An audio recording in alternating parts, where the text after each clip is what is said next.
death is very stigmatized in the sense that if someone in your immediate family passes away, the subtext is that you're bad luck. Like somewhere in your ancestral lineage, there was some bad luck for someone in your immediate family to die. And so even in the 10 plus years after I became disabled, we as a collective family told everyone my dad was away on a trip. So that's why when you're like, oh, do you remember when someone told you that your dad passed away? I don't know if I remember that because I wonder if I self-gaslit myself to then go out with a different narrative. And what was so fascinating was that, people knew that I was in a car accident. For a long period of time, I'd be like, oh, I was a taxi cab driver. And then it was like all these lies I was trying to keep track of. And then there was a certain point, and probably when I started to find my voice as an advocate, that I was like, this story matters in the full truth that I understand it, and that's how I'm going to share it. Hello, and welcome to this week's episode of What It's Really Like with me, your host, Molly Burke, where we have interesting conversations with people who have had unique life experiences that we can all learn from. So today we have Miss Tiffany Yu. Now, for those who are unfamiliar with you and your incredible work, who is Tiffany? Ooh, great question to start on. Hi, everyone. I'm Tiffany. I'm the author of this book, the Anti-Ableist Manifesto, that is on display right in between us. It has an orange book cover. And before that, I have been a disability advocate for probably the last 15 plus years. I became disabled almost 30 years ago. I was in a car accident as a kid.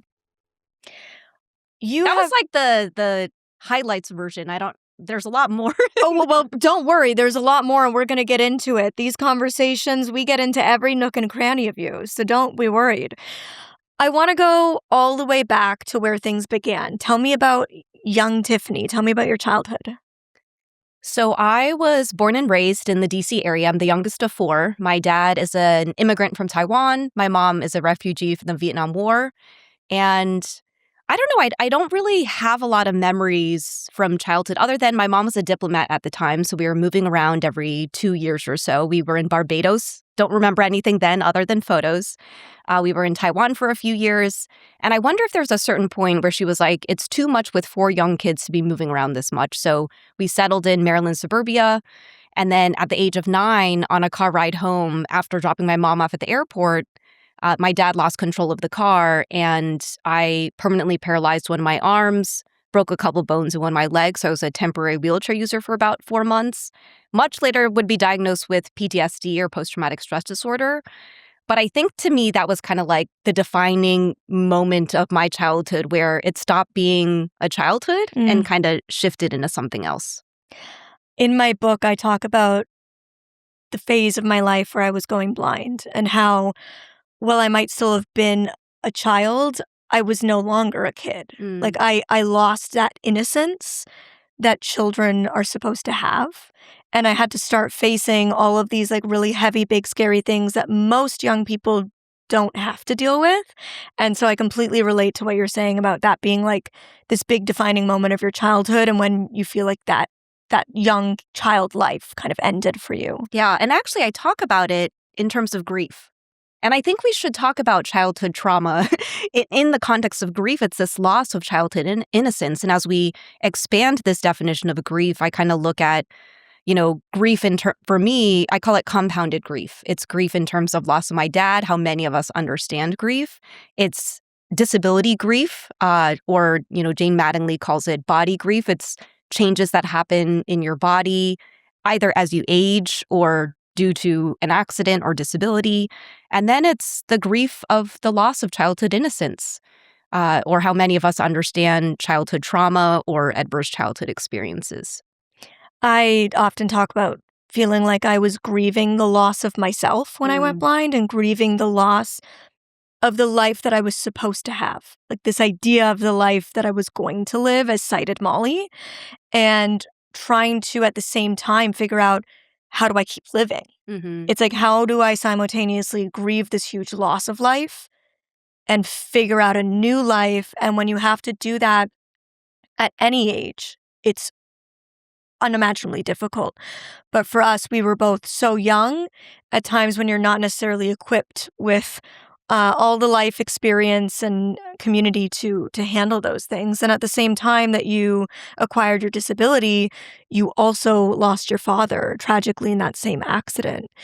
Can you tell me what you remember from that day?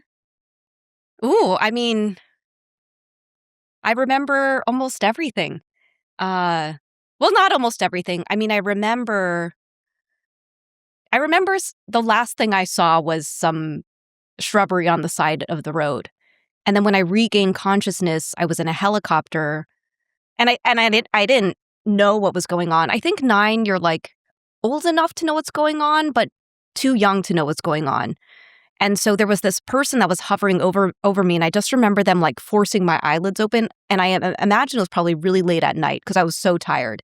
And this person, at least in my mind, I was like, wow, this is so annoying. Why does this guy keep like trying to keep me awake? Because I wonder if whoever this person was, I think this medical professional was like, okay, if she closes her eyes, is she going to lose consciousness? Is that going to be the last time? And I mean, I think about my why a lot. And I think about part of my why is this 9-year-old Tiffany. But another part of my why is my late dad, because both of us were in this car. Some of us made it out. 2 of my other siblings were also in the car with us too. And I don't know, it just makes me think, you know, there must be a reason why I'm still here. But I will say, outside of that helicopter moment with the forcing of the eyelids open, then the next thing I remember was just being in the hospital for 3 weeks. And it was so sterile and dry. It was right around Thanksgiving weekend, so it was like cold outside and then like really dry and sterile inside, and my nose bled every day because it was so dry. I don't know. Yeah, and I think about, how do you, in a lot of ways, I like can't fathom what she was thinking in those couple of weeks. And I really don't know. Like, that part I don't remember. I can relate to that as I've gotten older, feeling like the amount of compassion I have for my younger self is so much greater now than I had when I was going through it. Mm. I look at 14-year-old me and I'm literally like, I don't know how she survived. Mm-hmm. Like, I do not know how she did it. And I don't know how I could ever do it again. But I'm like, I have so much love for her and I'm so proud of her. And I also hold a lot of like sadness for her. Yeah. Like, I am sad for my younger self that I had to go through so much that I shouldn't have had to. Yeah. And you did as well. Do you remember in those few weeks at what point you learned that your father passed away? Whew, you're asking the deep questions. I don't remember. I wonder, I've only seen my mom cry twice. One time was when I saw her at the hospital and she saw me. And again, I think I didn't understand the extent of my own injuries, but I wonder if when I saw her tears then, I knew maybe it was more serious than I thought. And then the second time I saw her cry was at my dad's funeral. But again, 9 years old, you're old enough to know what's going on and too young to know what's going on too. Mhm. So not only do I not remember, I don't know if anyone told me either. Mm. And I also think about the ways that I don't know if I had that much agency over what was going on. And I've been talking in therapy recently around all these blood draws that had to be done every single time I cried, except for one time. And I didn't understand why they kept coming in and drawing my blood or doing all these things, And again, similar to you, I have compassion for this younger version of myself that, the decisions that were being made weren't entirely mine because I didn't know what was going on. But then at what point do you start to take agency over your own health and what is going on, right? And in certain Asian cultures, at least in the way that I grew up, death is very stigmatized in the sense that if someone in your immediate family passes away, the subtext is that you're bad luck. Like somewhere in your ancestral lineage, there was some bad luck for someone in your immediate family to die.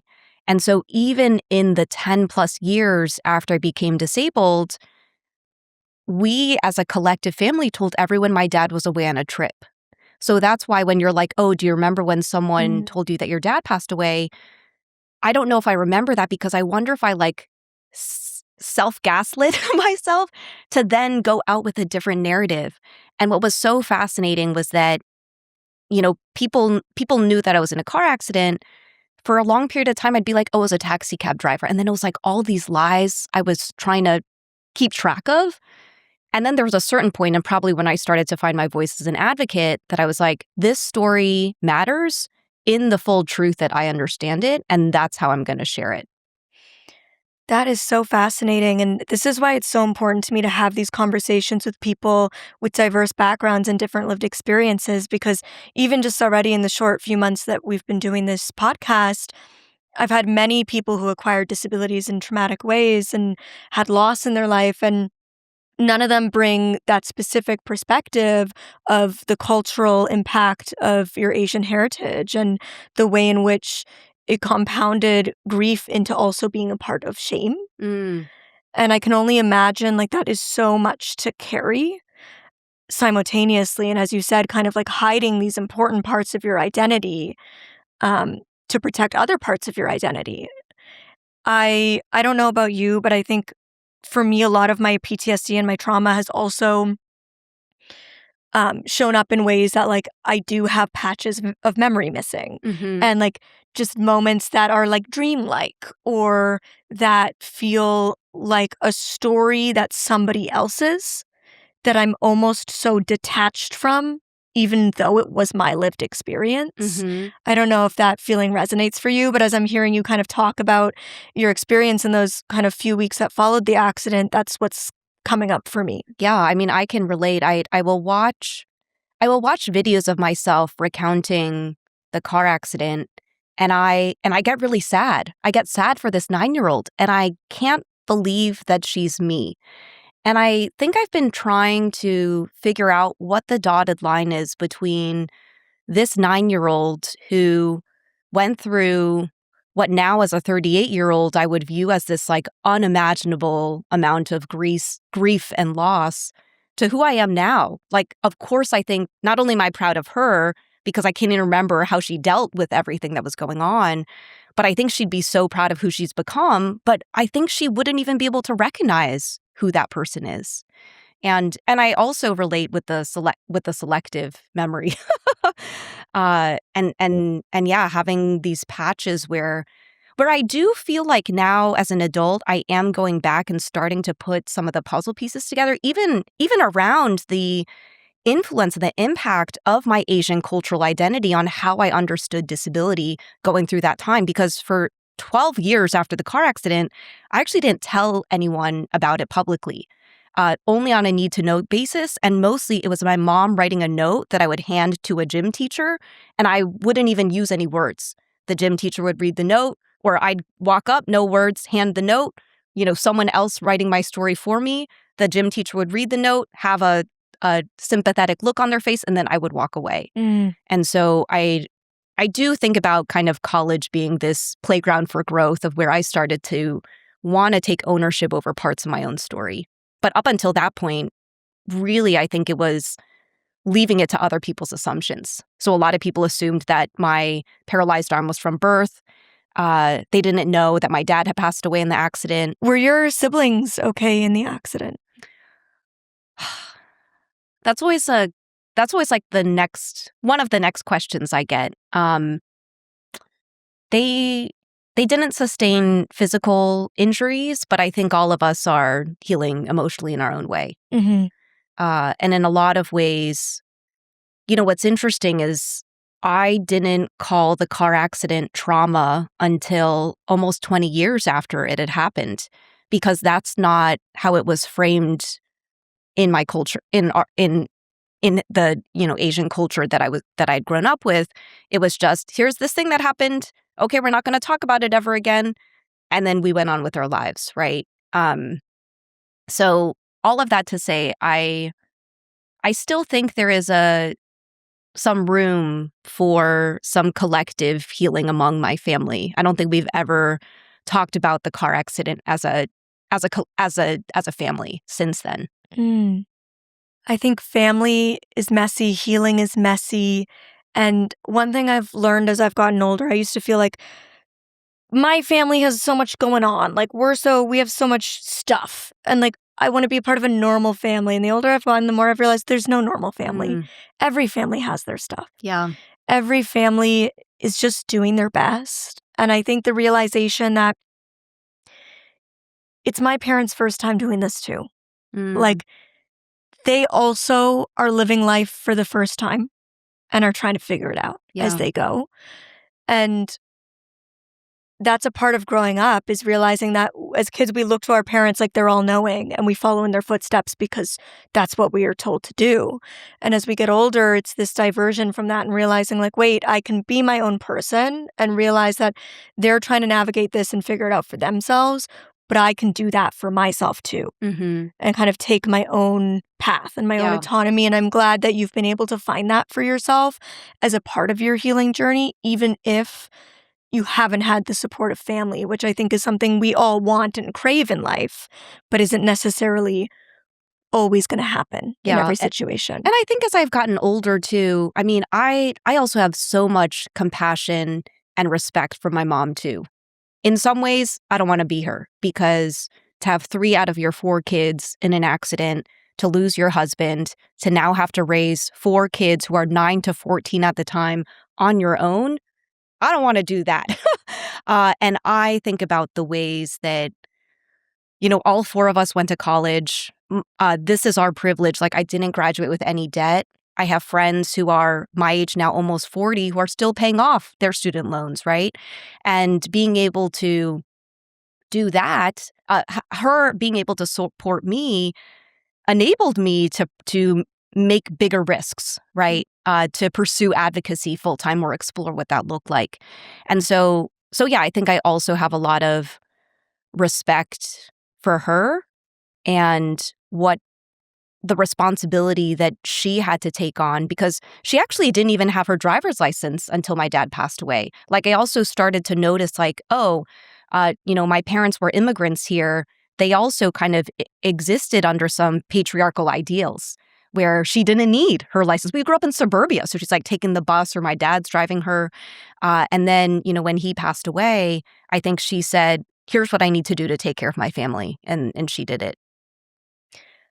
I really relate to what you were saying about your advocacy also being a part of your own healing and mirroring your healing journey. I think that's absolutely what it was for me as well. I feel like when I started sharing my story, it felt like taking back my power. It felt like no longer just like remaining a victim to society's ignorance, but I was like actively empowering myself by getting out there and trying to be a part of the change.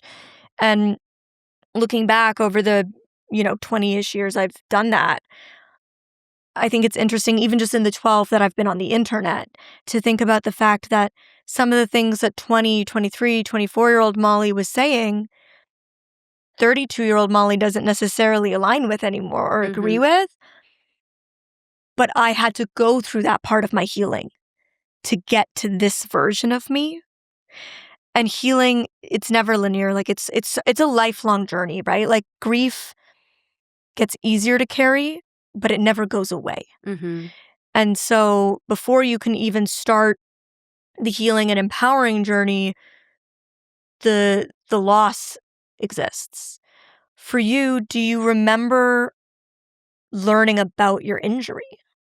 So I broke my femur, which is kind of like the big bone in your thigh, and my tibia, which is the bone that's right under your knee, also in the car accident. So I had a cast that covered almost the entirety of my left leg. And I remember putting this like neon rainbow. You could like pick what color you wanted your cast to be.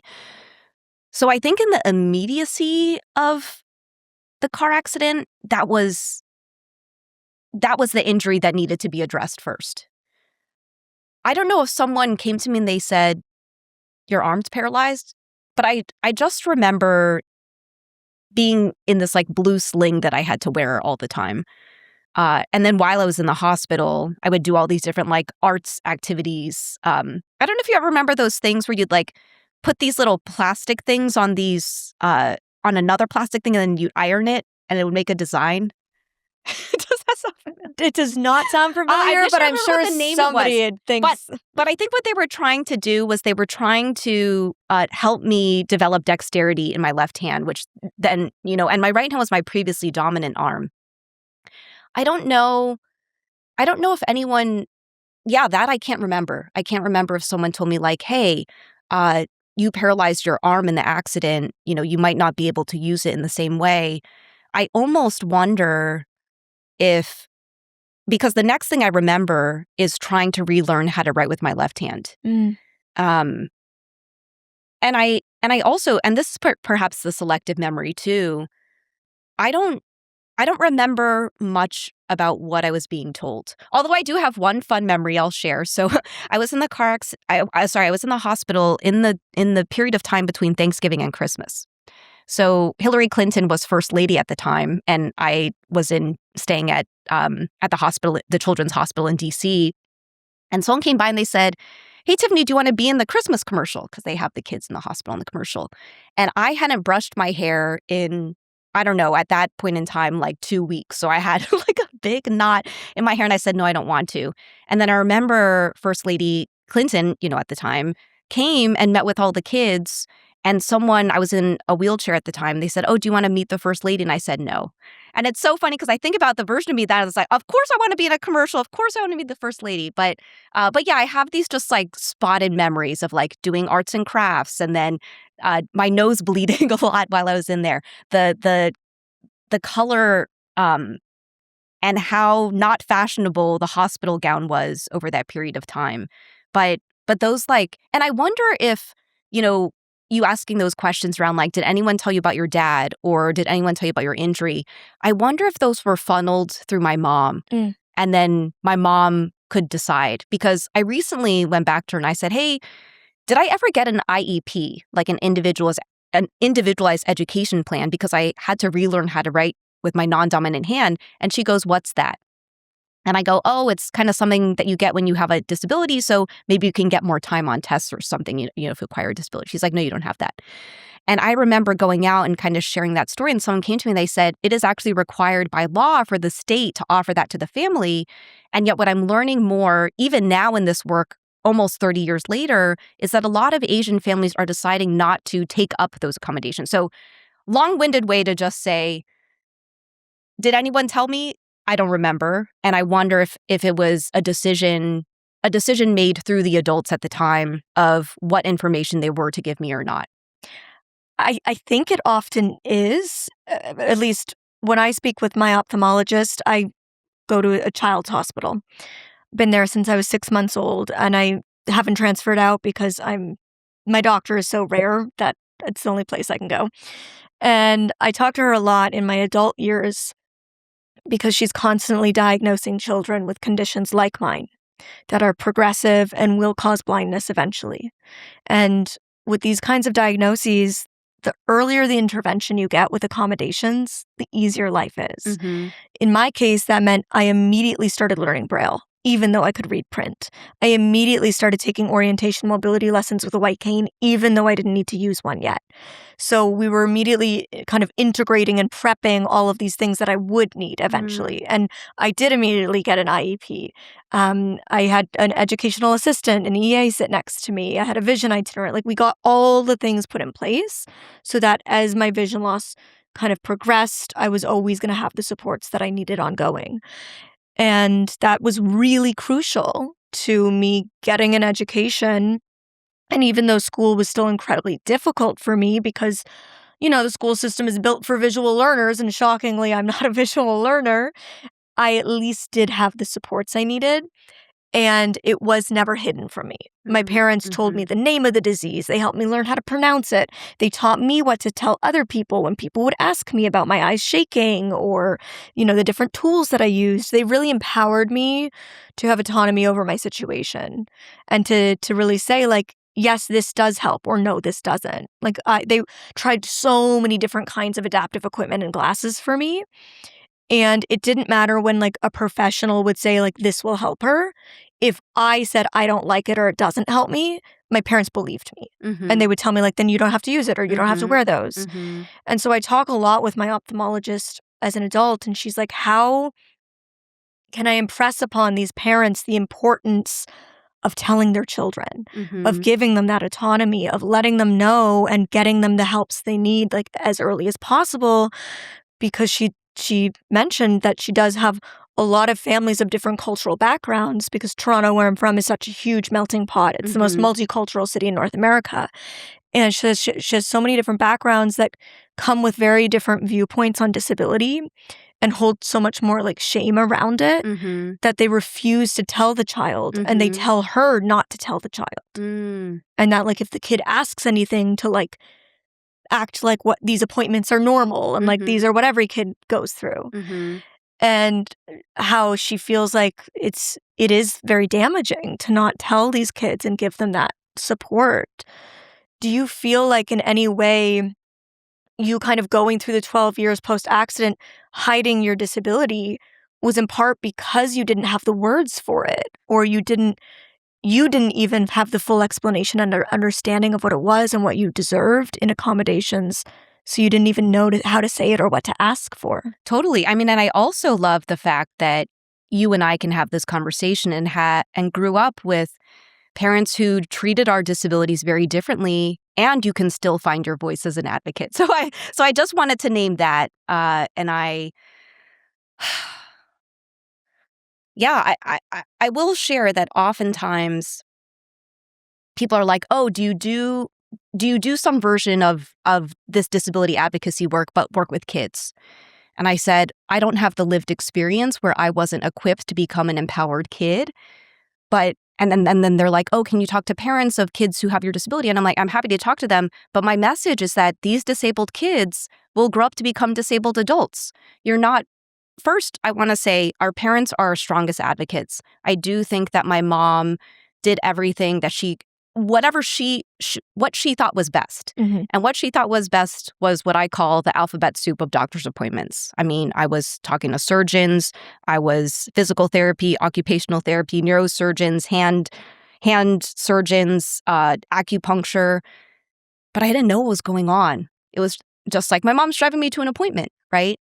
And so I love that you kind of shared your story where you were empowered. And I hope that, as we are now older, and many, I now have friends who have kids who are 9 or who have kids who have disabilities, and they're learning, what does it mean to be the parent of a disabled kid? And because they're in community with us, I think they're equipping their kids with what your parents did for you. I also think this is part of why I feel outspoken as someone who is the daughter of Asian immigrants, because I want to be able for more Asian disabled kids to see me or to see you and know that there is possibility, right? Is that internalizing shame isn't the only, there will be a journey to unlearn that shame. But yeah, I do think that in my generation of Asian Americans, it is starting to change around how we're viewing disability. I don't harbor any negative feelings towards what my parents grew up with and the things that they believed, because that's what they believed for their survival, right? And now we have access to community and social media and much quicker ways to find each other that we didn't have before. So I forget what your original question was, but something about being a kid and not being equipped with the language. Yeah, I wasn't equipped with the language. And I think I feel grateful that I am where I am now. And, I talk a lot about the shame to pride transformation within a disability identity. And there are a lot of people in our community who still feel a lot of shame and maybe don't ever want to feel pride around their disabilities. Mm-hmm. And that's okay, right? And that's part of the diversity of our community as well. But I also feel grateful that you and I can come from very different upbringings and different disability origin stories. Mine happened kind of suddenly and yours was over time, and the ways that our parents kind of navigated that to then be able to sit across from each other and have this conversation. Absolutely. Do you remember the first time you met somebody else with a brachial plexus injury? Yes. Her name is Nancy, and I was a senior at Georgetown, and she was a freshman. And so brachial plexus injuries, there are two types. There's one that happens during childbirth when the doctor kind of pulls the arm out first. And there's another term for that called Erb's palsy. And then there are those of us who we acquire our brachial plexus injuries as a result of a traumatic event of the arm being forcibly pulled. And I was in the beginning stages of creating Diversability, and I remember her sharing, but I never heard it called Erb's palsy before. And I think probably maybe she had never heard it called a brachial plexus injury before. And this is also, I mean, you go into the same type of disability, and there's so many different. It's kind of like people say, "Oh, you're blind," but they're probably like a lot So of diverse. So diverse. So yeah, I remember meeting her, and I forget what we were doing. It was one of these, we don't do them as much anymore, but it was one of these like simulation lunches where you like simulate different types of disabilities by like putting a blindfold on someone and doing a shared activity together to hopefully build some empathy around disability. Part of why we don't do those anymore is because, I call it disability grief. I've lived with at that particular point in time, I lived with my disability for like 15 years. I had learned how to adapt, right? But if you put a blindfold on someone right away, they're going to experience some grief from the immediacy of being sighted to then not being able to see. But so I remember meeting her, and she actually became one of the first members of this club this disability club that I was trying to start at Georgetown that would eventually be called Diversability. But I will actually say that the more formidable event for me was a couple years ago. Actually, I want to say in 2022, I went to a camp for people with brachial plexus injuries and our families and doctors who work with us. And I actually had a really emotional moment there because we all had arms that worked different. And my injury is the most severe in my hand. And for other people who have brachial plexus injuries, they don't wear splints, or their hand is kind of in a neutral resting position. And mine, my knuckles have hyperextended over time, and I do wear a splint to try to slow that. And I got emotional because we all had the same thing, but I was still different. And I'm like, I had spent so much time existing in cross disability spaces up until that point. And now to be in a space where I was excited to be around everyone who was just like me, and I wasn't just like them. And I remember, and I do share very briefly in the book, but I remember talking to one of the guys there, and I said, I'm feeling really sad because no one's hands look like mine. And he said, before I met you, I didn't know that our injury could look like how it has manifested on your hand. And that just showed me, even with the same injury, it's very, very different. I feel that deeply. My form of RP is really aggressive. And most people with my disease do not lose their vision as young as I did, and do not lose their vision as quickly as I did. And I do feel like that when I'm in spaces with a lot of people with RP. It's like I'm the most extreme version. I'm the furthest end of this disease. And I also often think when people get newly diagnosed or their child gets diagnosed and they go to the internet and search the disease, I am one of the first things that's going to pop up. And many people do find my content through their recent diagnoses. And I'm always like, don't let me scare you. Like, I'm the extreme. Don't worry, you probably won't be like me. And I don't know why I feel the need to do that. And I also feel like whenever I'm at the ophthalmologist, at the children's hospital, like when I'm sitting in that waiting room and I have my guide dog or my cane with me, I feel this like self-consciousness that like I'm scaring all the parents with their kids who haven't been diagnosed yet and are still looking for the cause of their vision issues. And I'm always like, am I scaring everyone? Like, am I this, oh no, I hope she's like, I'm not her. I hope that I don't become that. I don't know if that makes Wow. sense, but Yeah, it's like, that's deep. You know, I don't think of that when I think of you. I also don't think of that when I think of me because I think of us as lights. Like, look at how bright and colorful and joyful your life is. That is how you texted me before we started recording. You're like, what are you wearing? I'm like, I'm wearing a red jumpsuit, and you're like, I'm gonna wear red too. So I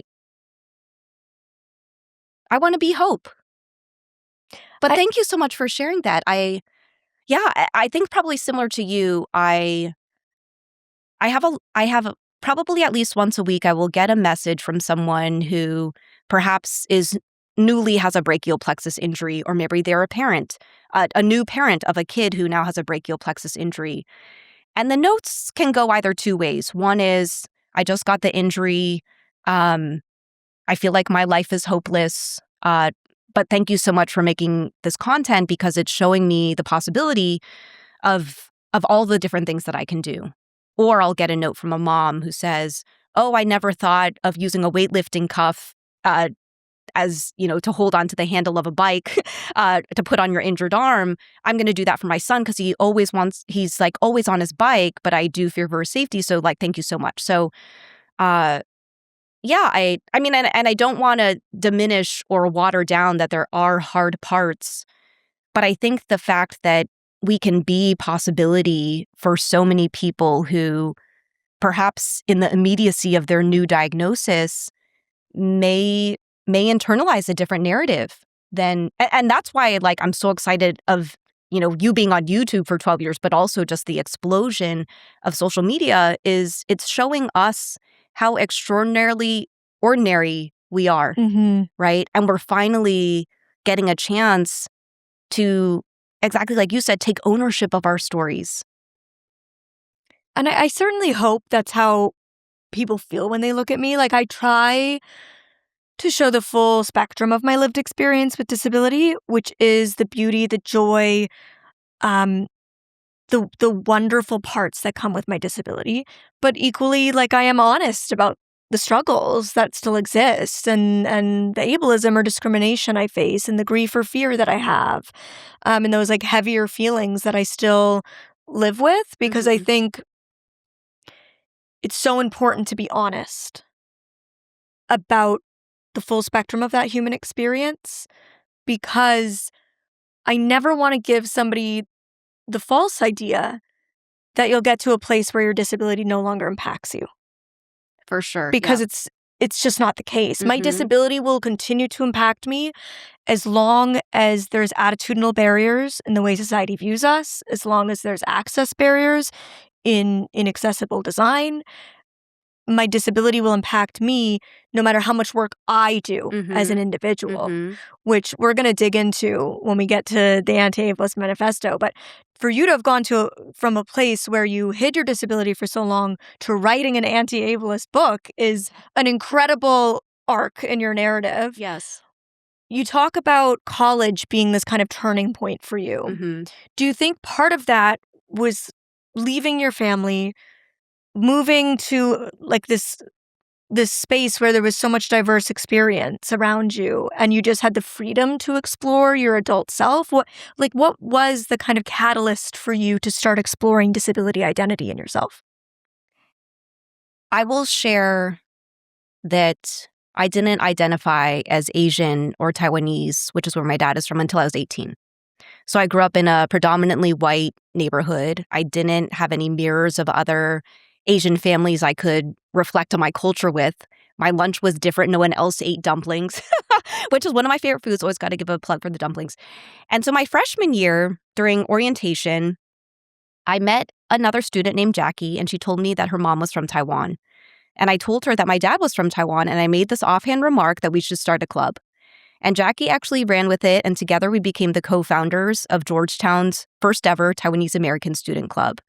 And I share that because here I was, an 18-year-old. My dad did not get to see me become proud of where he was from. I hope, legacy.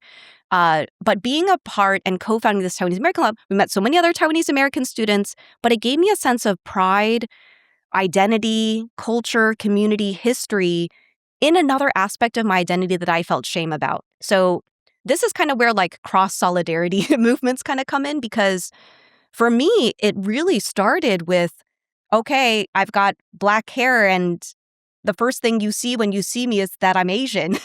And yet I was denying that growing up. People would say I'm Asian. I'd be like, no, I'm not. I'm American.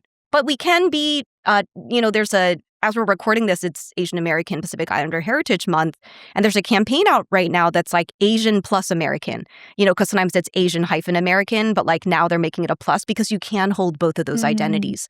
But I wonder if for me growing up, and again, my parents were immigrants and they came to the US in a time when there was potentially a lot of anti-Asian sentiment. English is not their first language. They do have an accent. I do have some early memories of seeing the ways they were treated or the impatience that people had when they were trying to go about their daily life. And maybe it took them a little bit longer, or they, and again, they had an accent when they communicated.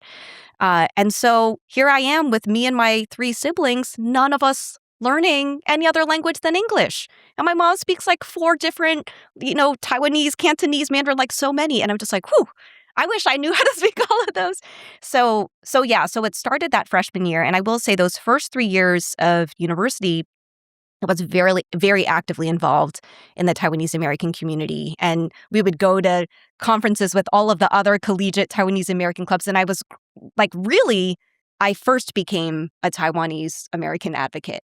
And then my senior year, I kind of came back from the summer internship I had done at Goldman.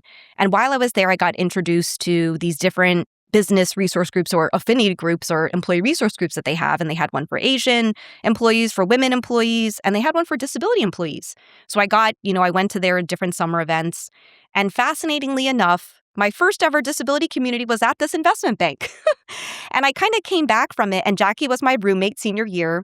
And I went to her and I said, kind of what we did for the Taiwanese American Club, I wonder if maybe I should do that for disability.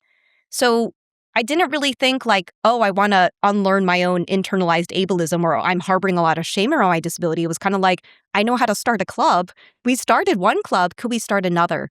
And a couple years ago, when Diversability reached 15 years since our founding, I did a lot of reflecting around those early years of just trying to get people to join. And it was 2009. It was really hard. I knew 2 other disabled students on campus at the time. I remember sending both of them an email being like, I think I want to start a disability club. Like, do you want to join? Like, I don't want to do it by myself. Perhaps it was email overwhelm, but they never replied to the email. But Jackie told me she would join my club. And then my Taiwanese little buddy, so if you were an upperclassman, you were a big buddy. And then if you were a freshman or a sophomore, you were a little buddy. My Taiwanese little buddy, his name's Wei Yin, he made Diversability's logo for our first 11 years. And so I just remember our first event, I was just putting up all these flyers around campus by myself. And our first event, I think it was like all of the people from the Taiwanese American Club just came. But slowly but surely, I think people started to see those flyers put up and started to email this email address. Like, it was the beginning of when Gmail had just been created, or Google Mail. And so we ended up getting diversability@gmail.com. And I didn't put my name on any of the flyers either. And people I started to know who had non-apparent disabilities, someone had just newly been diagnosed with a vision disability, someone else living with a chronic illness, they all started emailing this email address. And together, that was the beginning of us starting to put this club together. Why do you think it was so hard to get people to join, so much more challenging than it was to get them to join the Asian American Club? I've been thinking a lot about how, and I think you can relate to this, I call it beyond pathology to culture.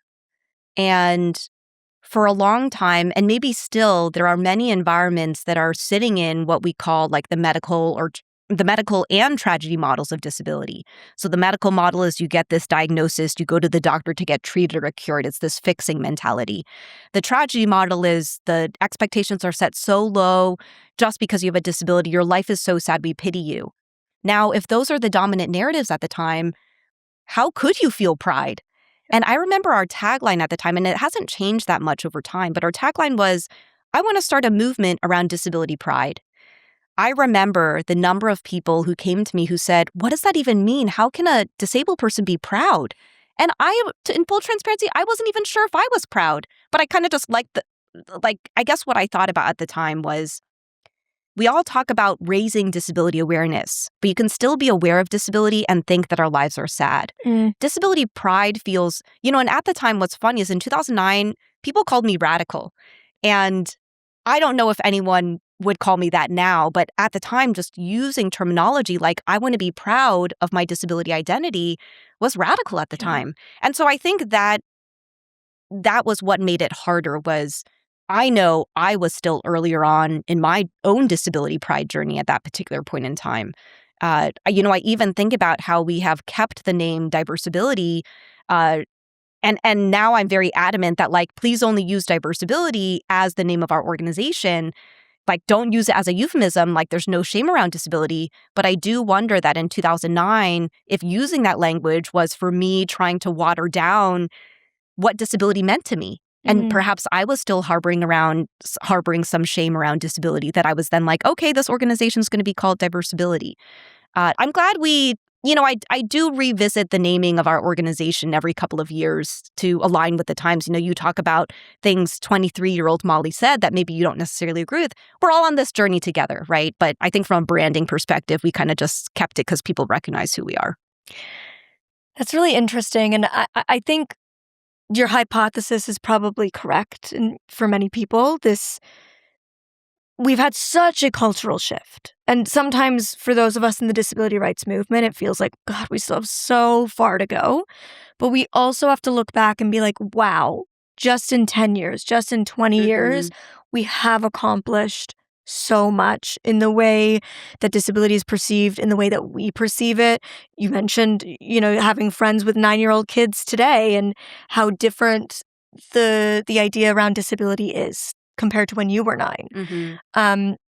I think about 10 years ago, 15 years ago, when I would walk around with a guide dog and kids would ask their parents about it, all I would ever hear was, shh. Now, at least 50% of the time, I hear, that's a guide dog. It's doing this because she's disabled. And I actually hear them educating, and it makes my heart so happy because that's what I want. Yeah.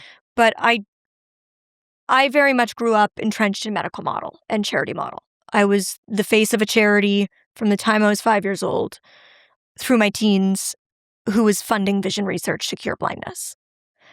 And I think similar to probably the reason your mom did the alphabet soup of doctors, it's what they thought they had to do to be good parents to a disabled child, because that was immediately what the world told them.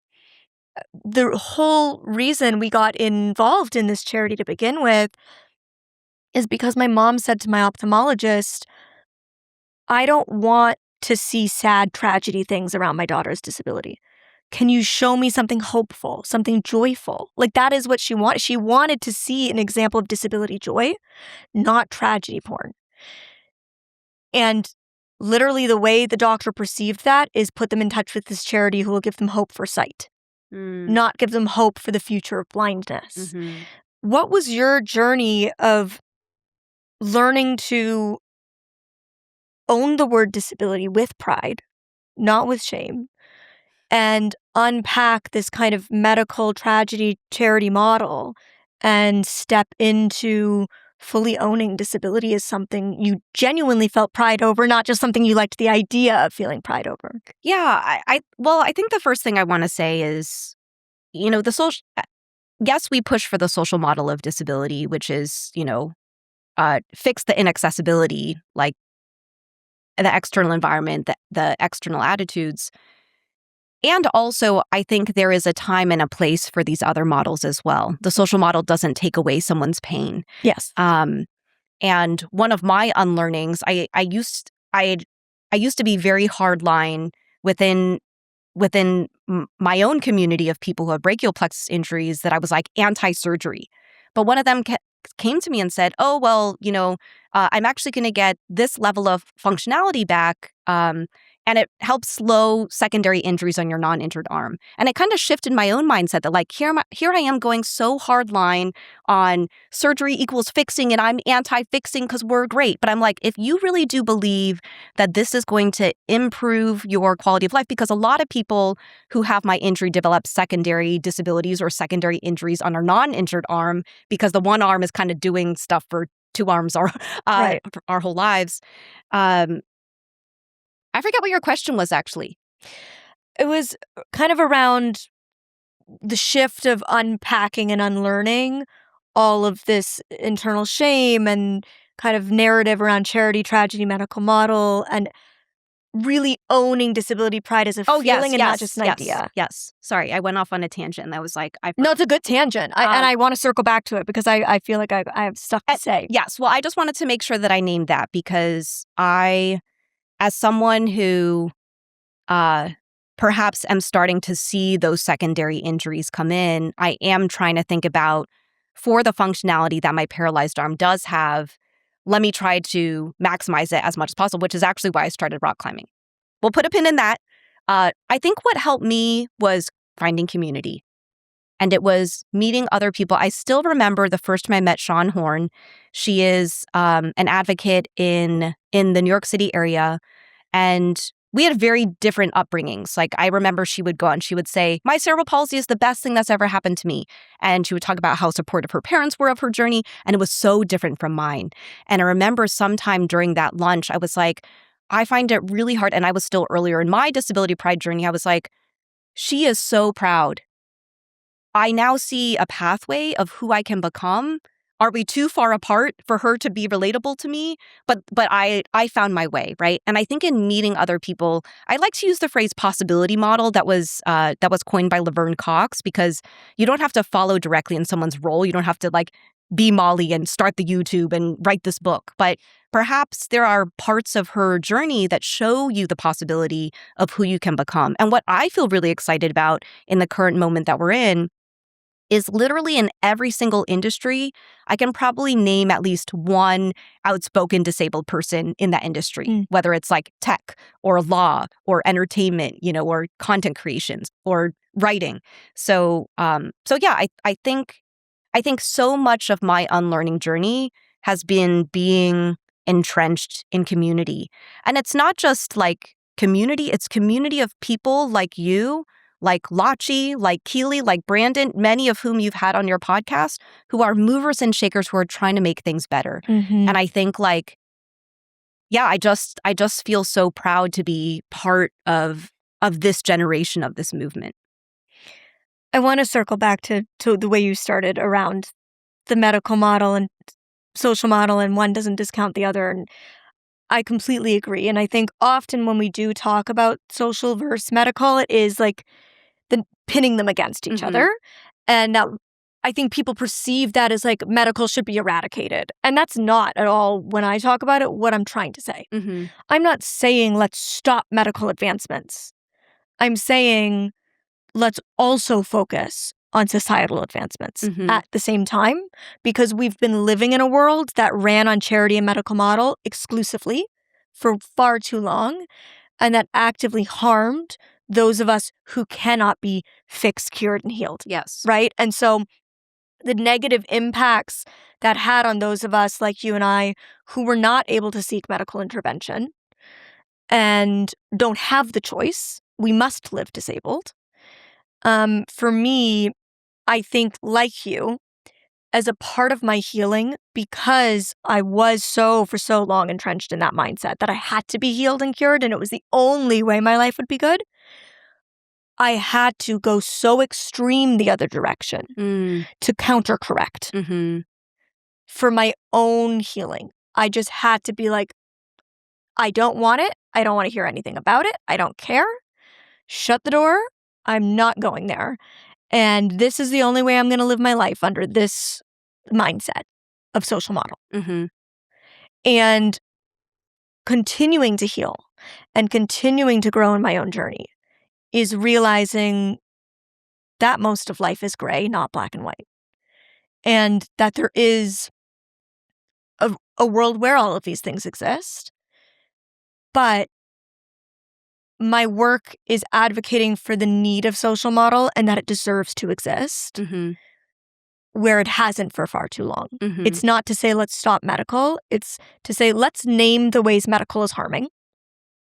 So some of maybe the verbiage the medical model uses, some of the framing the charity model uses, that is actively anti-social model and is contributing to the barriers we're facing, right? Contributing to the mindset people have around disability that is actively harming us socially. Yes. Right? So for me, it's kind of untangling a lot of webs, and it takes a really long time to get to this place. At least it did for me. It took me a really long time to unpack medical, to understand social, and then to understand that there is a world where they all live harmoniously. And what does that even look like? And I don't think we're close to being there yet. But I think these conversations are important to talk about how do those both live in the same world without counteracting or harming each other. Yes. And I do think about this idea of like this version of me who doesn't want to be cured. Because there are moments where I'm like, oh God, it would just be easier to see. Or, oh God, it would be nice to, at the very least, halt my vision loss where it is and maintain the light and shadow perception I have, which I will lose eventually if I did not seek any kind of medical intervention. And I think for some reason, for me, that feels more comfy. I feel okay with the idea of seeking medical intervention that stabilizes my vision more so than intervention that gives me vision back. And I think there's a lot of reasons for that.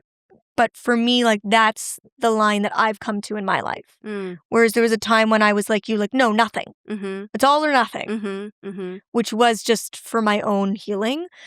But now I am like, okay, there is this, like, I still have a line, but the line is softer. And the line is actually more loving and caring to myself. And is actually more forgiving to myself. And says you don't have to suffer and be a martyr to stand behind what you believe. Yeah.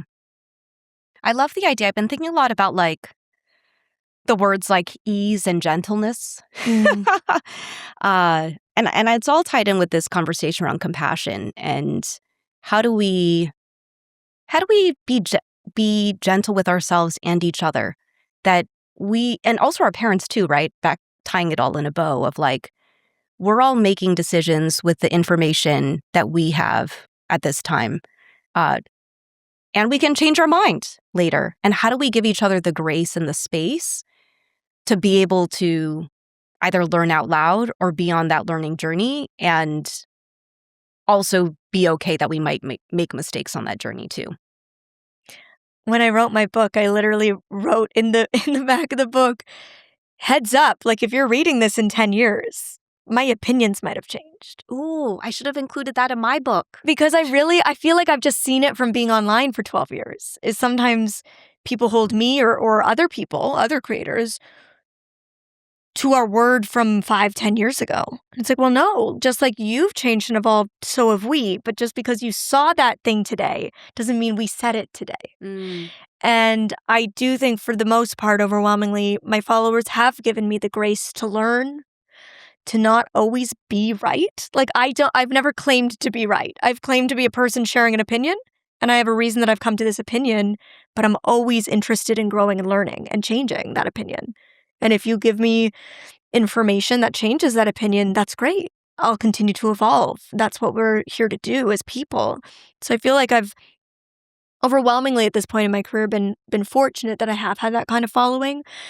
And I truly feel that I've learned as much from them as I hope they've learned from me. And that's been the beauty of building community, is that it is like this shared growth and expansion of self, which has been such a gift. For you, you didn't just automatically become an advocate out of college. You went the more traditional corporate workforce. I'm curious what it was like entering the American workforce and living with a disability. Yeah, I'm so glad that I found disability, at least started to find disability community when I did, because I remember, so my first job out of college, I was in investment banking at Goldman Sachs. And I remember being at our orientation, and it was like 10 weeks or something. It was a long period of time. And I type with one hand. And I remember some of my colleagues would come and they're like, oh, you type with one hand. And at that point in time, I think I had become evolved enough that I could share like, oh yeah, my arm's paralyzed, got into a car accident without crying. And I was still pretty new. I mean, I think the first time I ever shared the story of the car accident publicly in 2009 was definitely Waterworks. And so now I'm like, okay, I'm in a corporate environment. I've learned how to retell the story without reliving it, or at least just share enough context. The other thing I'll share is that I still remember my high school graduation. You had to go down this line and shake all of these administrators' hands.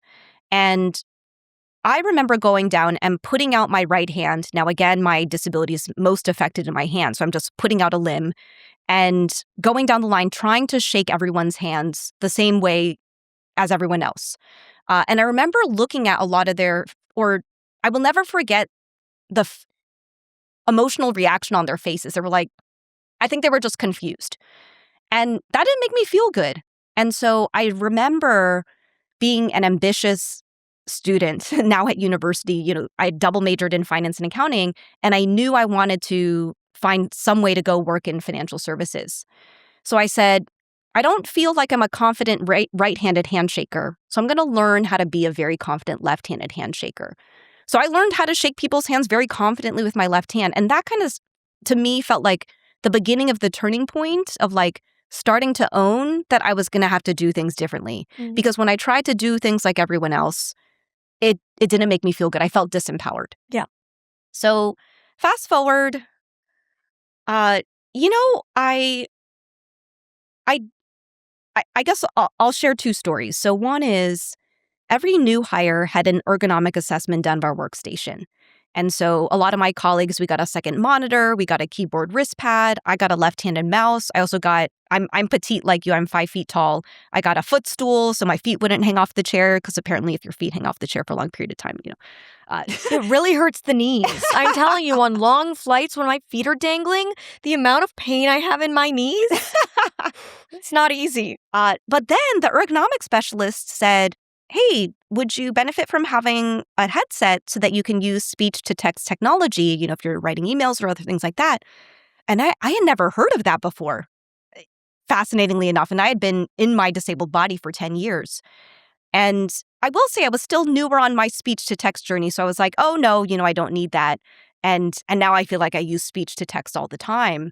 But I just loved kind of the menu of options that were available for everyone so that we could do our best work. And the other thing that kind of happened was, I think it was less, I felt less in my disabled identity in that environment and more so as a woman in a male-dominated industry. And I remember a piece of feedback I got. I think he was either the CEO or the president of like the U.S. branch of the bank. And he said, if you're ever going to make it in this business, he's like, you're too nice to ever make it in this business. And I, for the couple of years that I was at Goldman, I was in the top bucket of your like performance buckets or whatever. And I was like, I do feel like I had to change. I don't feel like I changed who I was fundamentally, but I was also like, can I not lose myself entirely and still be this nice person or whoever I thought my self-image to be and still make it? And I was proud that my work product could speak for itself. And I guess I translate that over to the disability side too, where, I don't know if anyone, and this is a microaggression too, but like no one thought of me as a person with a disability. And I remember during October, which is National Disability Employment Awareness Month, I'd always get asked to like speak on a recruitment panel, and I would tell my whole team like, hey, I'm going to go speak on this disability panel. And they're like, oh my gosh, Tiffany, I didn't even think of you as a person with a disability, right? Of course, at that particular point in time, as we talk about evolving, I didn't think to kind of interrupt that and be like, oh, well, what do you think a person with a disability, what stereotypes are you thinking that I don't fit? You know, and yeah, and so I think I started, and I was very actively involved in their disability employee resource group. I rejoined, from being an intern to then full time. And I did so many informational interviews with disabled candidates who literally never thought that a career in financial services could be for them. And I didn't get to include this in the book because my editor didn't think it was like that big of a deal. But every single intern class after mine had at least one person with a disclosed disability. Every single investment banking intern class at Goldman had at least one person who had a disclosed disability that either like I knew or I had like helped recruit. And to me, I don't know if that felt like legacy or anything. And at that scale, that's why the editor didn't think it was that big of a deal. But to help one person with a disability get a job who literally never thought that they could be in an environment like that, that felt like a big win to me. There's multiple things to me that really stuck out in that answer. First off, what you said about, oh, I don't even think of you as a person with a disability being a microaggression. I think a lot of people might not even really know what that means, but I think of it similar to saying like, oh, I don't even see color when you're talking to somebody who's in the BIPOC community. You need to see those things, right? Like we need to see racism and call it out. We need to see ableism and call it out. When you say to me, I don't even think of you as being disabled, you're not saying, I see how capable you are. You're saying, I'm ignoring all the challenges and barriers you face. Mm-hmm. Or I'm minimizing or erasing this part that impacts how you move about the world. Yes. So I just want to call that out because I think it's such an important thing. And it is one of those phrases I've heard throughout my whole life. And I'm always like, it's weird because I know they think it's a compliment, which also speaks to the issue, right? Like we think it's a compliment to say, I don't see your disability because we think of disability as a bad thing. Mm-hmm. But I don't think of disability as a bad thing. When we don't address it and acknowledge it, we are erasing a very important part of that person and their identity and lived experience. So I just want to call that out. The other thing that really stuck out to me was when you said that trying to do things the way other people did them felt disempowering and that you felt more empowered doing things in your own way. And I really love that because I often have felt that in my life where the more I try to make myself a sighted person, the worse I feel about myself because all I realize is I'm never going to be the sighted person I'm trying to be. I'm never going to fit in that box because I'm not them. And the more and more and more I just try to squeeze it and force it to happen, the worse my self-esteem is. And the more I own my identity as a blind person and I live my life in the way that works for me and I accommodate myself, the better I feel because the easier I'm able to live.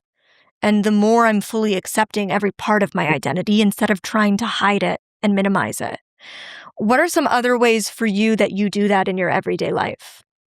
I always share the example of ordering steak because there was a long period of time where, and again, at this particular point in time, I'm working in finance. I go to these client dinners. You go to a nice restaurant and they bring out the main dish and I have so much difficulty cutting it. And oftentimes I would just, in my pre-pride state, I would just barely eat, right? Or the bread basket would come around and people would tear their piece off and I would just be like, oh, I'm not hungry, right? And now I think in a more empowered state, I'm like, oh, arms paralyzed. Do you think someone in the kitchen could cut it before it comes out? Or at least someone I'm eating with, will offer. Or even when the bread comes around, I'm like, hey, can you help me? Can you help me? And so I think about exactly what you were saying before around all of this friction that we experience when we try to anchor to a non-disabled body, to a body or a mind that isn't ours, right? And I will say I recently went to a hangout here in Los Angeles that was like a neurodivergent hangout. And I was just in and they had different rooms and one of them was like arts and crafts. And, asked a couple people questions, but got to focus on the thing. And I was like, oh my gosh, it feels so good to not have to mask. Yeah. And I was like, if today I don't want to, my social battery is low, I don't want to talk to anyone, I can just exist in this room and no one makes me feel anything about it. And, I think back to my freshman year, I got introduced to this nonprofit called Lime Connect. I don't know if they're on your radar, but essentially what they used to do was they would host these networking events for disabled students in the DC area. And that was the first time I had ever went to an environment where all of us had different disabilities. I'm a left-handed handshaker. No one thought anything of it. In my book, this is a term that's coined by Mia Mingus. It's called access intimacy. It's like being able to go to a space where you can just exhale, right? You're not holding so much in. So I feel, and I'm someone who lives with no regrets, but I do wonder what life would have looked like if I had become more empowered as a self-advocate earlier on. Yep. But now we're here. So you made it to where you needed to be all along. Yes. And I will also share, I wrote the entire first draft of my book, and I don't know if you talk about your writing journey too. I wrote the entire first draft of my book using speech to text. So I used a tool called Otter.ai. You can record hit record on there and it'll come up with a transcript. Now it's got even more tools to help you summarize or come up with other things. And so it also meant that I didn't have to type out 90,000 words. I at least had a rough draft that I could go in and edit. And this is to me where accessibility is for the win. And when I shared about that on social media, the number of people who came who said, oh, I developed carpal tunnel or I have arthritis here and there. I used to love writing and you're giving me hope that, now I can rediscover my love of writing. It's just going to be different. Right. And so I try to find those little moments that we can share that, yes, I'm going to rock climb differently, or I'm going to, my pop-up, with surfing, or how I paddle, because I haven't figured out paddling with the surfing yet. It's going to be different. But now I feel more empowered that I'm going to do it in my own way. And even I remember just a couple memories more recently. I went to my first hot yoga class, or I went to a spin class. I just go up to the instructor and I say, hey, just want to give you a heads up that my arm is paralyzed. I'm just going to do this cycle class in my own way, or I'm going to do these yoga poses in my own way. And then then it's out, and I think it kind of reminds me of what both of us were talking about in terms of owning our narratives. But in a lot of ways, I feel like mine is taking it a step further, where I'm rewriting my narrative, where before I was entering all these spaces and trying to do things the way everyone else did. And now I want to rewrite that. Perhaps this is the hug for the younger self. I'm rewriting it to say, okay, I'm showing up fully confident in who I am, and I want to participate and do it in my own way, because we exist everywhere. And I do share one story in the book, and I have had the pottery experience since then, but a bunch of my friends went to this pottery class, and I remember reaching out to my friend. I said, hey, do you know if the pottery class can accommodate me doing the spinning wheel with one hand? And my friend goes, oh, I don't know, here's their information. So I reached out to them. I never heard anything, so I decided not to go. And I think about the number of times I have opted out of an environment at the expense of my involvement in it, but for their comfort. Yes. And I remember someone actually came into the comments when I shared that story, and they said, well, why didn't you just go and show up at the event and just socialize with all your friends? And I was like, I would feel a certain way about it if I couldn't participate in the same activity, even though I wanted to hang out with them socially. And they would probably feel a certain way. And I think we'd all feel uncomfortable together in our own way for different reasons. So in that particular moment, it was quote unquote easier for me to opt out. But if I could work with the pottery studio to then figure out a way that hey, I can do this spinning wheel. Can I do it in my own way? I think then, I have this other example of going to a pumpkin carving event, and I actually almost did the opt-out thing. I think about so much this unlearning that's still happening even after being disabled for almost 30 years, where I'm it's easier for me to opt out, but I'm gonna push myself to show up. And then I showed up, and it was this women's group, and I ended up carving my pumpkin. It's easier for me to stabilize things with my feet, so I was just sitting on this mat on the floor, doing my pumpkin, and I carved a little cat into my pumpkin. And I didn't feel anything of it, and they didn't think anything of it, and we all got our pumpkins, And so I think about I share those stories because I think oftentimes when we share these stories around like advocating for our access, people think it's like, oh, I need a large print or a braille menu, or like, oh, I, need step-free access. But sometimes it's these daily things of like, I just want to eat the steak, or I want to carve a pumpkin, or I want to go to the pottery class or the yoga class, or like, this is another way I think we're dehumanized, where people think like, oh, we just exist in our little accessibility bubbles all day long, and we don't have like other daily life things that we're doing. Like, yeah. So I went off on another tangent. No, a lot of that resonates with me. I think one of the things when people ask me, I'm new to disability, what do I do? Like, where do I even start? I always say, number one, therapy. Number two, community. Like, those are the two most important things first and foremost when you're new to this. And the reason I say community is so important right off the bat is for that exact exhale moment you're talking about. The world has taught me in subtle ways that when I mask, I'm accepted more and I'm treated better. And it is nice to have those spaces that I get to go into where I don't feel that pressure and I do just get to like fully release. Mm-hmm. And I think it's important for everybody to have that.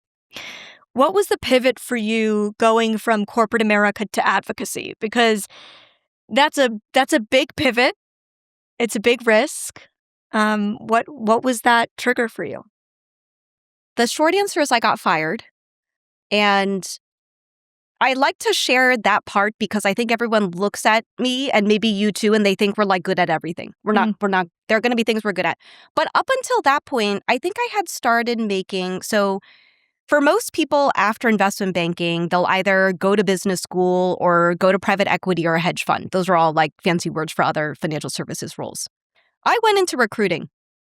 And I was an investment banking campus recruiter. So I was traveling around to schools trying to get more students to become investment bankers.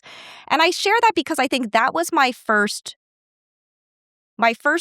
pivot that started to exercise that muscle that I could take bigger risks in my career. Now, full disclosure, I kind of like did a little bit of a boomerang where I like went into recruiting and then I got a job at Bloomberg Television. I was a producer there, and then like went back into corporate finance, which is like investment banking, but now at one company. So I did make a little bit of a boomerang, but all throughout that period of time, I was pretty actively involved in Goldman's Disability Employee Resource Group. I co-founded Bloomberg's Disability Employee Resource Group, which was really fun. And that was 11 years ago, to even think that their disability community has been around for 10 years. And then when I moved to corporate finance, it was at a startup that was not big enough to have disability employee resource groups. So at that particular point in time, I still wanted to do some disability work, but I wasn't quite sure what to do. So I reached out to what is now known as Disability In, someone who worked at, it used to have a different name then. And I met up with them and they said, oh, we mainly do disability inclusion for businesses. And I told this person, her name's Liz, about some of the work that I had done in college. I was like, oh yeah, it was a disability student club. And she's like, I guess the version of it that would exist now would kind of be like a meetup group for young professionals who have disabilities. And I was like, oh, yeah. And in some ways, I was like, oh, it's like a disability employee resource group that exists outside of a company. So here I was kind of working at this music/media startup. And on the side, I had now kind of relaunched Diversability as this young professionals meetup group, specifically in New York. And honestly, I kind of loved it because my day job was very analytical. I was building financial models and PowerPoint presentations. And then I was building community outside of work. And I honestly very much liked the side hustle journey. That was what it was called at the time. Until I kind of burnt out. And I ended up getting a job in San Francisco, and it was more of a sales job, and I'd never really been in a sales role before. And that was, and I think I learned about myself that if I'm not like super passionate about the role or the company or what I'm trying to sell, then it's a little bit harder. So I was fired after 6 months, and I still remember that date. It was March 3rd, 2017. And so I got onto unemployment benefits at that time, and I said, you know what, I'm going to try out this diversability / entrepreneurship advocacy thing and see how it goes until I find my next job. So I actually had no intention of pursuing this full time. And I think about kind of like the dichotomy between like March 3rd, I got fired. And then in April, I got invited to speak at this conference that was co-founded by the late General Colin Powell. It was called America's Promise Alliance. And it was about kind of like investing in kids. But the lineup of speakers was like Common, the rapper, and like Kenny G and I don't know, President Bush Jr. and Clinton and Tiffany. And I was like, I talk a lot about like gentle nudges from the universe. And if you are spiritual or religious, maybe you have your own version of that. But it just felt so fascinating to me that, I felt a lot of shame around getting fired. And I think part of why I want to share that is, I don't know, this whole journey of unlearning shame in all aspects, because more of us get laid off than we know or get fired and kind of have to like go back out there into the job process.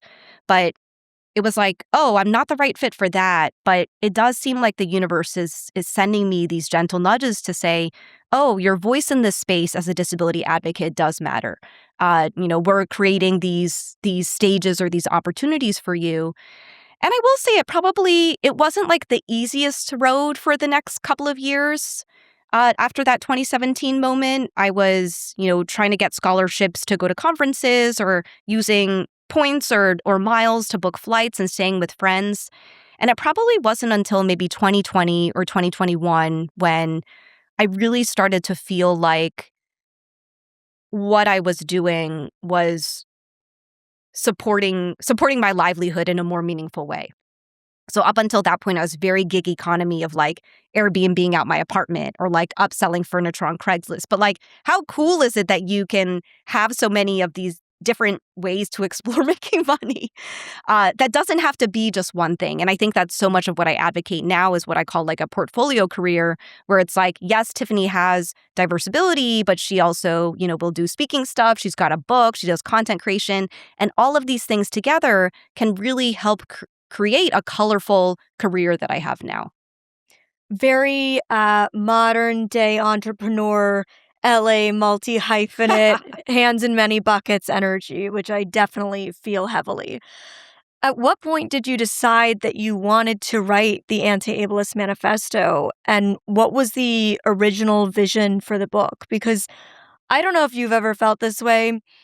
I'm one of those people who I have a lot of imposter syndrome.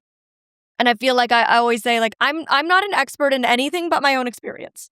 So even writing my memoir, like the publisher was like, ooh, like maybe add like make it a memoir / self-help book, or add like self-help lessons at the end of each chapter. And I was like, no, I can't. I'll write my life story. That's it. I can't tell people what to do. Or like, did you, going into writing the Anti-Ableist Manifesto, was the goal always to write this manifesto? And if so, like, what did you do to equip yourself to be able to kind of write the Bible on anti-ableism? Ooh, I never thought about it like that. I guess I will say that this whole journey feels not only unconventional, but accidental. So I actually was not thinking about writing a book. I had started a social media series at the end of December 2020 called the Anti-Ableism series.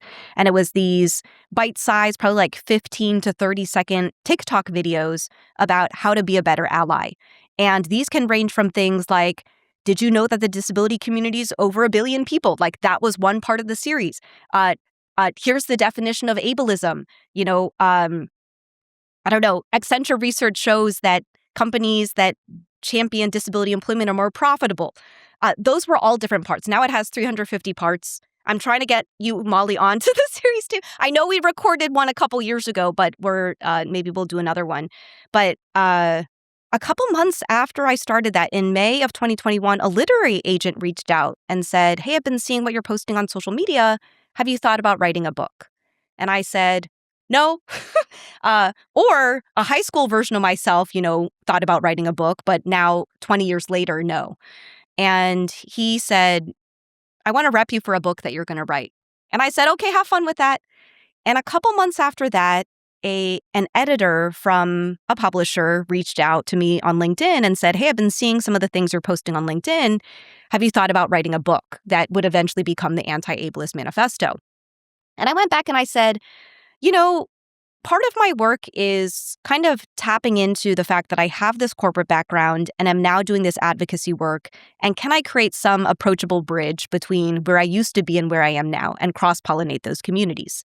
So that became the beginning of the draft of a proposal of what would become the Anti-Ableist Manifesto. Now, fascinatingly enough, or maybe not fascinatingly enough, I think we're living in an attention economy now that makes it hard to work on a large creative project like writing a book.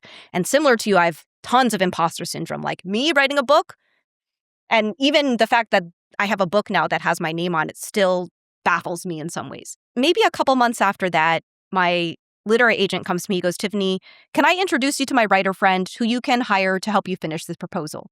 Now, I have a business background, so I said, "Hey, this book project," in quotes, hasn't made any money, so I don't know if I'm willing to invest any money in it.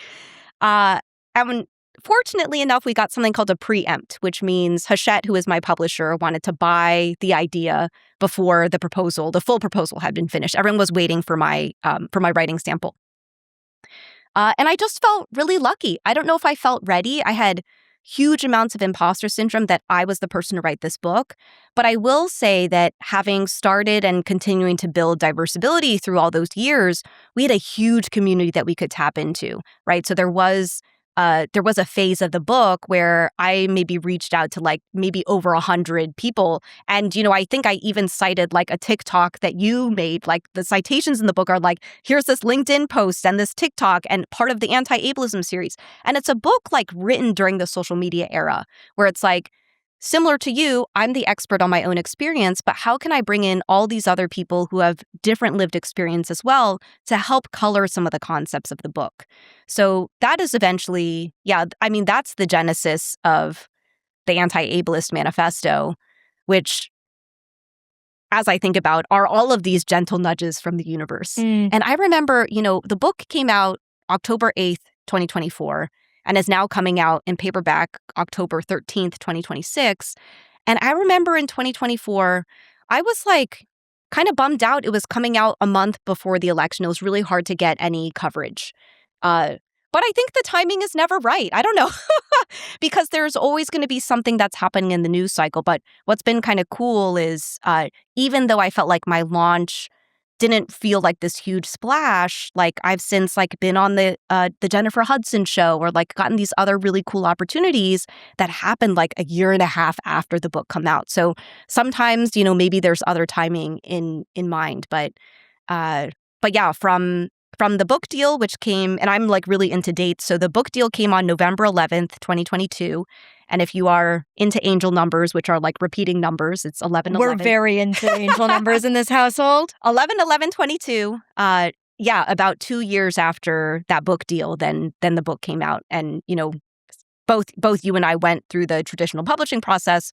So we have been working on these creative projects for years before anyone gets to see it. I have about that exact same timeline in terms of like 2 years from when started to when it was on store shelves. It's so much work goes into it behind the scenes, and it's a arduous process. Yes. And I was curious about your release because we did, release them relatively close together. I released mine October 14th, 2025, and it was in the midst of the death of DEI in America, and it was not the ideal time to release a book that people will just inherently place in that bucket because I'm a disabled woman. Mm-hmm.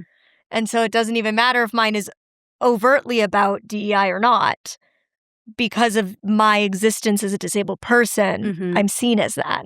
And we definitely struggled a lot to get press coverage in ways that I know in my previous work I never did. And that was quite disheartening for me to work on something, the longest project I've ever worked on in my life, the most labor of love I've ever done, to kind of feel like it came at a time when the world wasn't interested in having that conversation anymore. Did it feel that way for you? I mean, you can't get a more DEI book than the Anti-Ableist Manifesto, and it's in like huge white block letters on this orange book cover. You know, so now the book is on its fifth printing, which is very exciting. And I think on a grassroots level, it never slowed. And that I feel really grateful for. So, you know, I continued to do book events. And my favorite part of doing the book events was they felt like these mini Diversability events where I was like, I'm actually just the catalyst for you all meeting each other in this local community so you can, you know, be co-conspirators on the things you want to advocate for in your community. But yeah, I mean, I think the hopeful part of me says we as disabled people have always had to adapt and pivot because we're existing in worlds that weren't built for us. And so if the landscape changes and we've put so much work into these creative projects, we're going to adapt and pivot as well to try to make sure it reaches the people that it needs to reach, right? And this is actually something I feel really excited about with now having a book out, and maybe you do too, is like I've been thinking a lot about legacy. And, you know, I think a lot of ways about like the legacy of my dad and how, you know, I'm a living part of him, even though he's no longer here. But also, what's the legacy that I want to leave on the disability community? And the fact that this book has reached people who I may never meet in person, or discussions are happening that I didn't start. You know, that part is really cool. So if it didn't happen all in October 2024, how can I just trust that it's now out there and will reach the people that it needs to reach when it needs to reach them? I love that. But I do remember October 9th, October 9th, 2024, I had a call with my publishing team, and I remember showing up to that call crying. You know, I think there's so much. First of all, there's so much of the publishing process that people don't see in the lead up to it. It's, you know, the weekends at least for me, it was the weekends I spent holed up in a hotel lobby for the whole day writing parts of my book, to all of the outreach and getting ghosted, to then build up to your launch day. And if it's quiet, like mine was, it's really hard. I actually think it brought kind up of anticlimactic. Yeah, it's anticlimactic, but also like brought stuff up from being a kid and like not being picked or like feeling invisible. And I think that all came out onto that call on October 9th. But then I said, or I remember one of my friends, I think Christina or David, either, I remember just screenshotting their text to me. One of them said, "You only publish your first book once." And I kept that, I have kept that with me, because even if other people or media outlets didn't feel as invested in what I was creating or the message that I was trying to put out there, I cared. And how can I be my biggest cheerleader?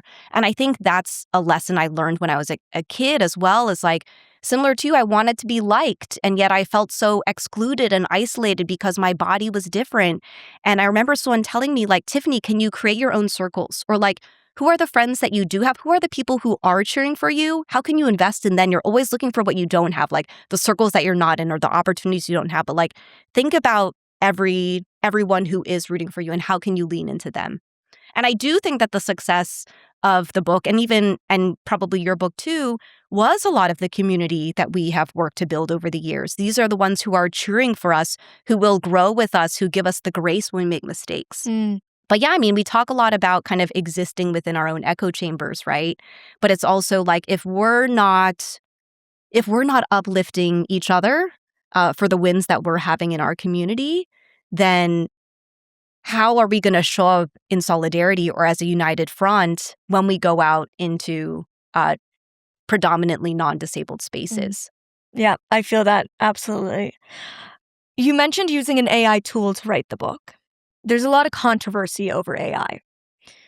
But in the disability community, it's often a great access tool. So what would you say to people who are anti-AI as somebody who uses it for accessibility and accommodation? I'm pausing because I feel like we can't have a conversation today without talking about AI. You know, I view, like, I love the way you phrase that question, because AI is accessibility for a lot of us. Like, I have friends who who are dyslexic and really struggle either responding to emails or writing them. And they can, I view AI as a tool that kind of enhances what we already have, or who we already are. Now, I use the example of Clubhouse. And Clubhouse was this social media audio network app. That's the best way I can describe it. It was kind of like social media, but audio only. And you can join these Clubhouse rooms. And one thing I found, and it was really popular in 2021, not as popular now, but the reason why I bring that up is because Clubhouse would host these town halls every Sunday. And I remember me and Brandon Farbstein, who I have recently seen, he's been on your show. He and I would co-host these Clubhouse rooms together on disability inclusion. And what I liked about me and Brandon is like different genders, sexual orientations, different, like he was born with his disability, intergenerational chats with the lens of disability. But the disability community started showing up on Clubhouse. And so fascinatingly enough, at these Sunday town halls, we would hear the team start to talk about how they were implementing accessibility in terms of the app that they were building. And one of the best practices that was actually introduced was there were deaf people on the app who would put their phone next to Google Meet and turn on the captions tool. And so when you started speaking, you'd say, "Hi, this is Tiffany," and then you would close by saying, I'm done speaking." And even in a room that didn't have deaf people in it, we all started embedding that into all how we were having conversations. And so I was seeing accessibility embedded within this tool. And I kind of bring up that story to say, I do feel like with AI, the more there is this accessibility component to it that is really beneficial for our community.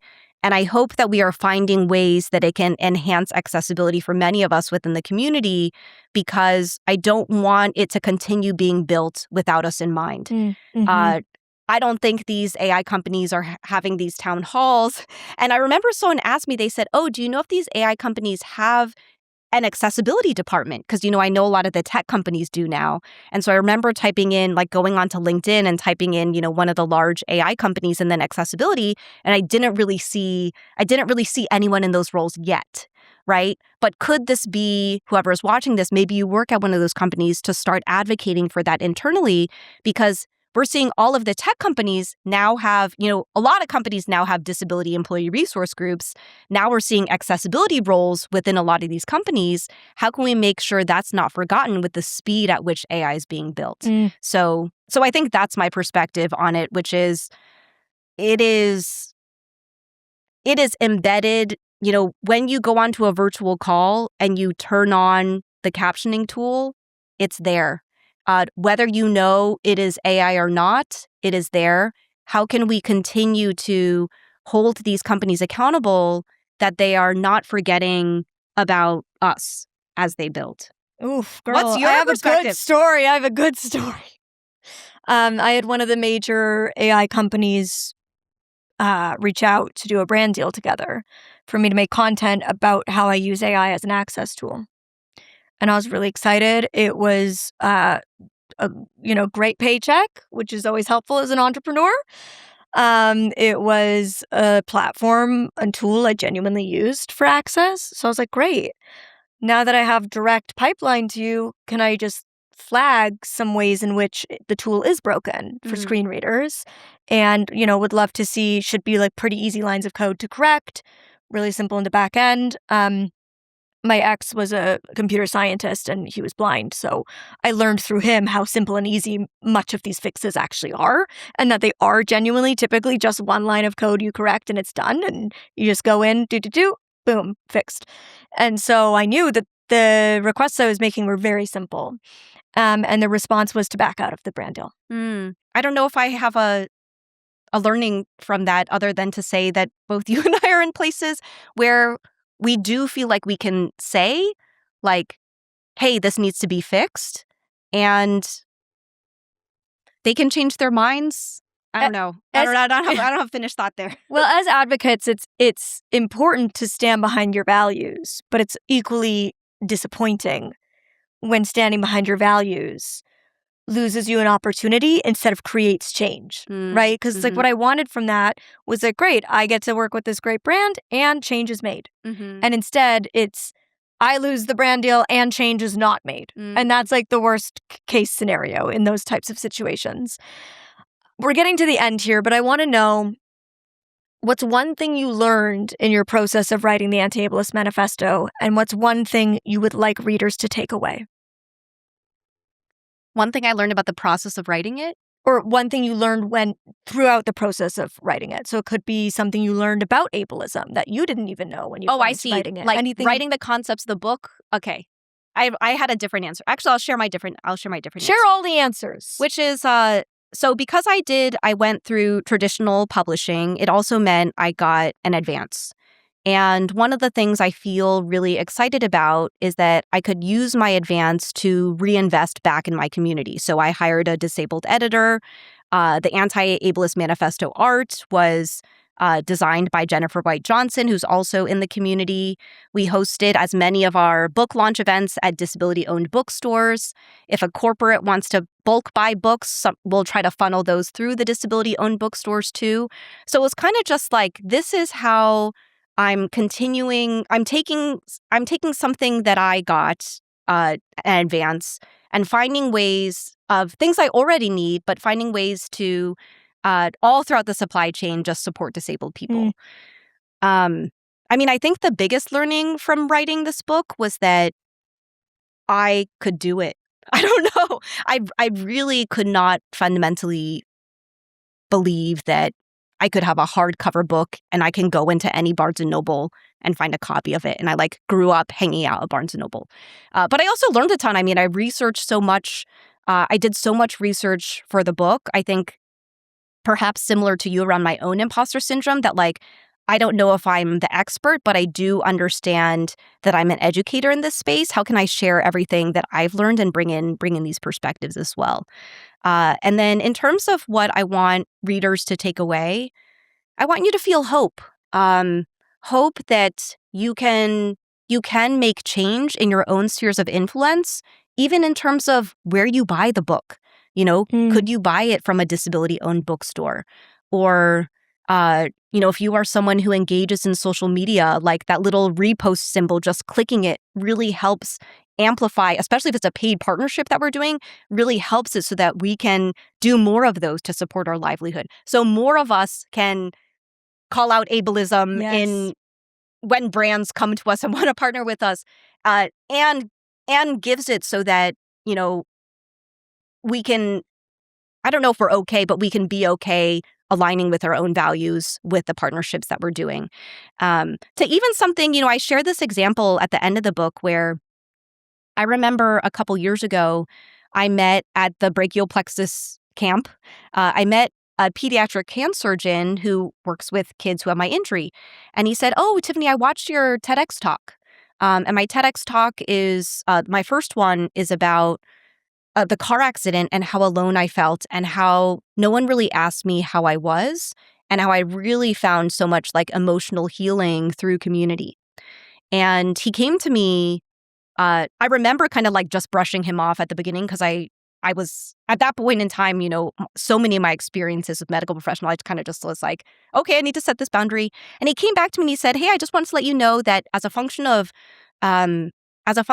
watching your talk, we've actually added a mental health professional to our rehabilitation team so that these kids who go through these surgeries, who maybe might not understand what's going on like I did, now have access to mental health support. So you still have your alphabet soup of doctors, the PT, the OT, the hand surgeon, the shoulder neuro, but now you have a mental health professional because these surgeries, there's an emotional component to it that I think, if you are just specialized in your own part of the arm, you may not remember that this is a whole human who is kind of going through this." So that felt like I literally did not think that would be the impact of that talk, that someone would watch and say, "Ooh, I'm going to go take action in my own sphere of influence." And so to now have met people who have read the book who are like, "I'm a wheelchair user and I love going to book festivals. And now me and my friend are going to team up to help advise on accessibility for these book festivals that we're going to."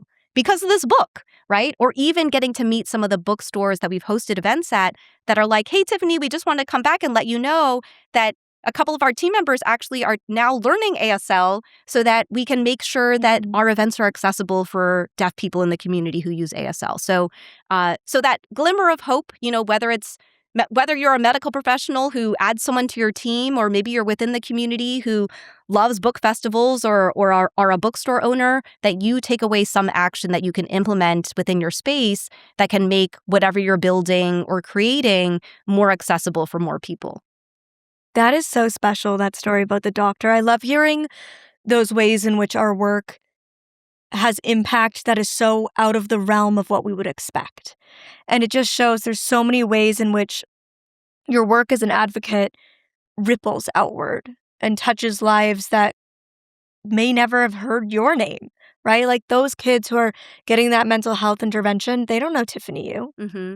but your work has impacted their lives. And I think what excites me the most is the idea that my work impacts people who don't know my name and who don't even know that I was behind that.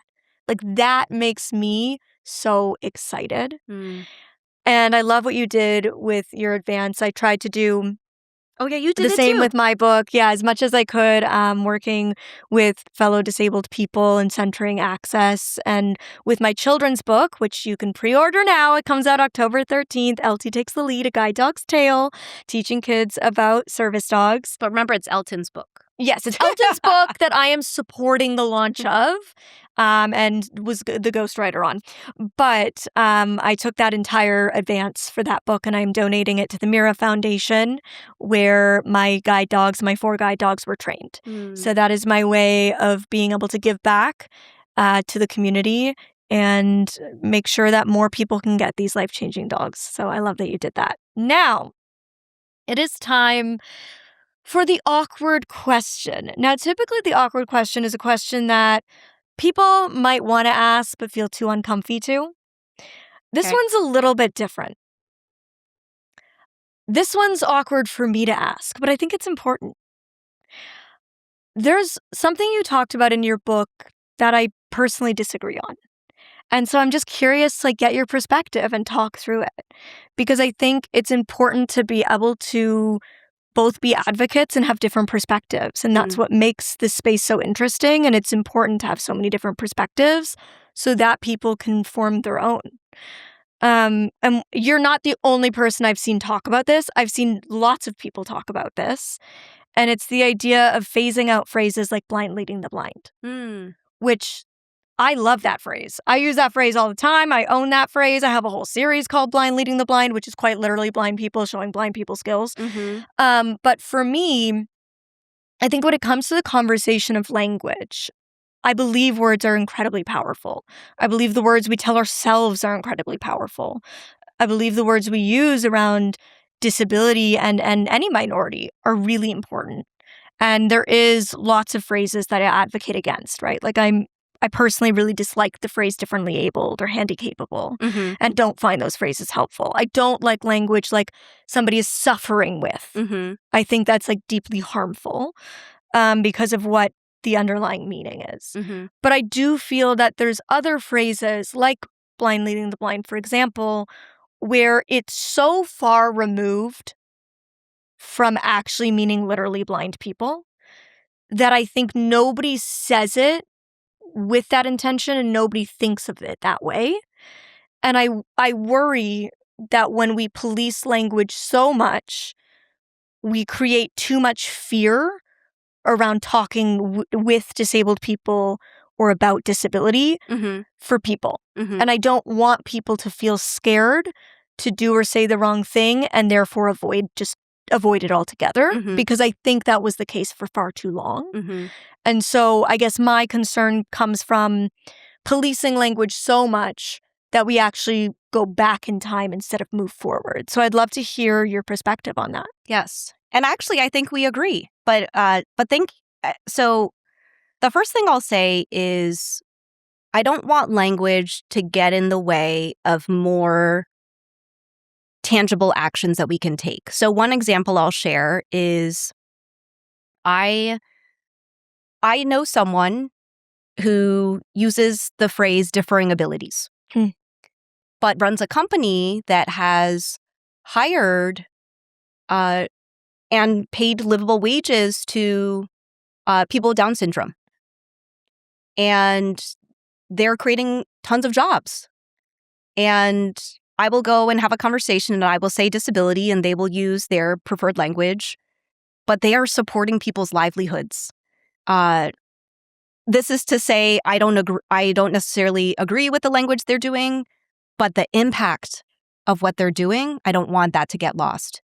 And so my conversation, so part one of the book of the Anti-Ableist Manifesto, we do spend some time talking about language. I put an asterisk in it to say, and I have noticed, so like, for example, I share an example where, I got an email from someone who said, hey, we're looking to nominate some people with different abilities for this award. I respond to the email, I give them the names, and I say, oh, hey, by the way, I prefer to just use the term disability when talking about disabilities. Here's a link to some disability journalism guidelines if you want to dive in. I didn't diverge the whole conversation away. I still focused on, you're giving people in our community an award. This entrepreneur is hiring other disabled people. Oh, by the way, like for me, the language is the oh, by the way. Mm-hmm. I think with the blind leading the blind, like I love that you use it because when you are using it, it means something different. But in other contexts, what some people mean when they say the blind leading the blind is we're ignorant.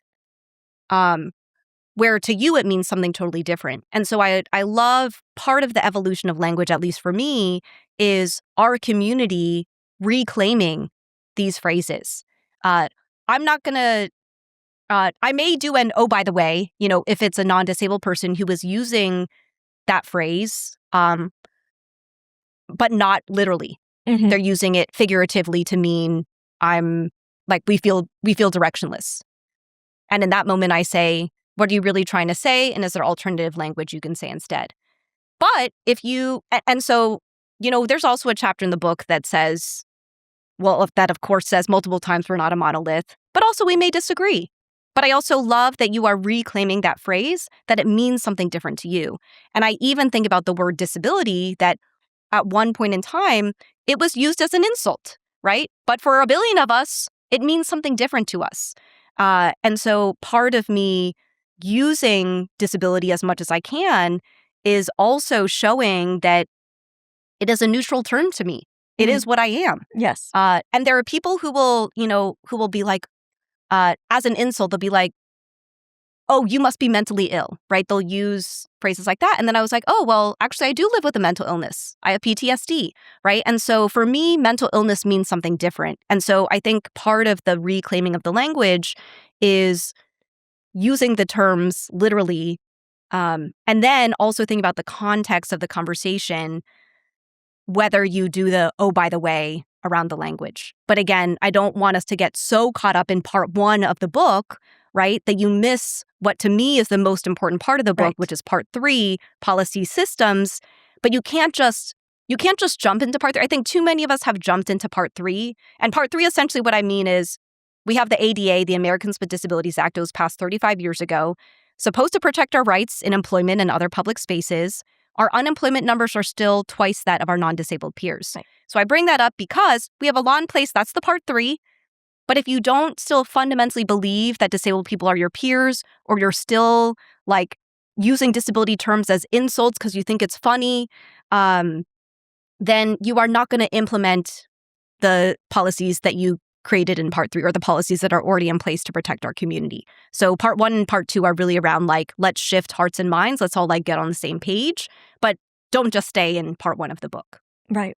I completely agree with the impact over focusing on these small things, because that's kind of been my thing, is like language is so far down the line if the rights were lacking that I feel like there's only so much energy in the day to advocate for things. And if I'm going to be advocating, I'm going to be advocating for marriage equality for disabled people, for employment opportunities, for access, over changing people's verbiage.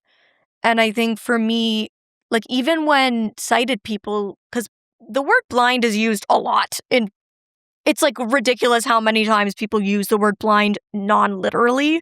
Like they just use it all the time. And turn a blind eye. Like it's just a very common phrase. In very common phrases, it's used a lot. And I think never have I heard a sighted person say blind leading the blind, and have I felt offended.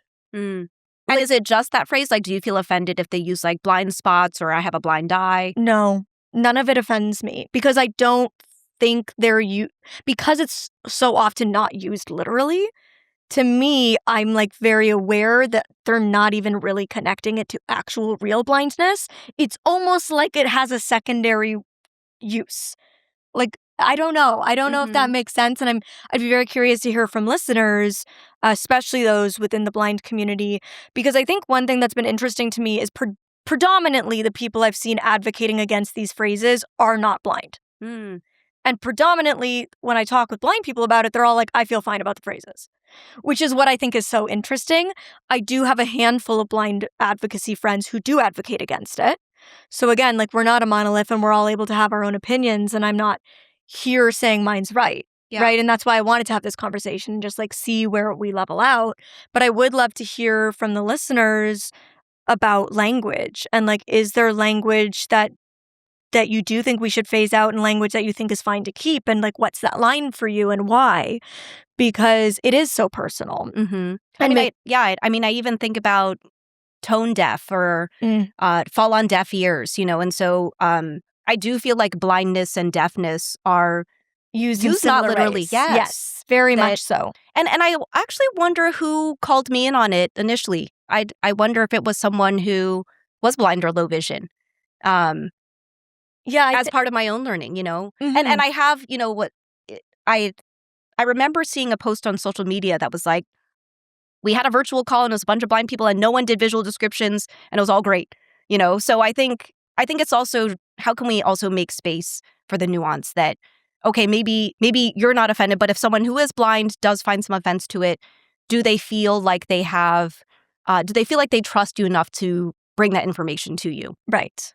Yeah. And that's why I'm curious to like crowdsource feedback. And actually this visual description thing you just brought up is a funny one because that's another one that like majority of the blind friends I talk to are like, we don't need that. And we're all like, who started that? Because so many of us are like, it's unnecessary. And like I had a very interesting conversation with somebody from the American Foundation for the Blind about this. And she's a PhD and she is in their research department. And she was like, I feel like when people give me visual descriptions, like they're trying to impose their world onto me. She's like, I don't live in a visual world. I don't care about it. Like, it does not matter to me what color hair you have. I don't care what shirt you're wearing. Like, that's not the world I function within. She said, if you were doing it for me, I would want you to say, I'm Adam. I'm the one with the crowd with the raspy voice. Because she said that's helpful for me because that's how I'm then able to identify you moving forward. Or I'm Sandra, I have the British accent. And I just thought that was like a very interesting perspective. And I hadn't even thought of it that way. But there was a group of us and we were discussing like this idea of these visual descriptions. And they were like, how do you feel when people do it? And I was like, I honestly feel awkward. Like, I feel like I'm not really sure what I'm supposed to respond with. Like, when you tell me you have red hair and a pink shirt, am I supposed to go, sounds nice? Like, I don't know what to do with that. And I think for me, the only place in which it makes sense is when the visual context matters, right? So like audio description for a TV show, it's filling in blanks that are necessary to understand the storyline, but it doesn't give me information that is not necessary. Or the times when I'm, say, like on a panel that's a beauty and fashion panel, I think it is relevant to talk about what you look like and what you're wearing in a beauty and fashion space. Or if we're in the context where your identity as an Asian American is pertinent to the conversation. So it is important that I know that you, Tiffany, are an Asian American. But in these random like Zoom meetings when I jump on and like we're talking about a content brief for a campaign I have and we all give visual descriptions, I'm like, I don't really care. Like, this is completely a divergent from the whole conversation. Does that make sense? Yeah. Well, also, now that I'm thinking about it, I think when I shared Blind Leading the Blind, it was through a piece of content that Katerina Rivera had done with Haben Girma. And so I think for me, and this is part of the making sure I have the research in, is I wanted to make sure that if there was someone in the community who did feel strongly about it, it was coming from them. But I think what you're also highlighting too is we have so many different diverse opinions that my hope is maybe your listeners or those who are watching this have a different perspective, and that we're not just taking one singular perspective and being like, this is the end all be all. And so that's why my hope is, and actually you've done it wonderfully with the bookshelf, is I don't want my book to be the only disability book that you have. I want you to have Molly's book. I want you to have Shane and Hannah's book and Allison's book. And all of these are going to help color your perspective of what disability in our current generation is like. And then you have all these other books from, our ancestors that you can tap into as well. And that's why representation is so important. It's why I wanted to have this conversation at the end, because I think at the end of the day, we agree and connect and share so much in common, even though we have differences. And it is so important to seek out so many diverse opinions and stories to be able to form your own. And to not just say, oh, I believe this because Molly believes it, or I believe this because Tiffany believes it. It's important to say, I can listen to Haben and Katerina, who I deeply love and respect, both of them. And I can listen to Molly, who maybe has a different opinion on that. And I, a separate blind individual, can listen to those three opinions that differ and form what feels right for me and my lived experience. And I'm somebody who nobody's ever used any of those phrases, those common blind phrases, in a harmful way towards me, which is why they don't hold any harm to me. In fact, if anything, people will say them and then go, oh my God, I'm so sorry. And I'm like, no, it's fine. I didn't think twice when you said that. And I don't want people tiptoeing around me. I don't want people apologizing when they say, see you later. Because I'm like, we will see each other later. I see through my ears.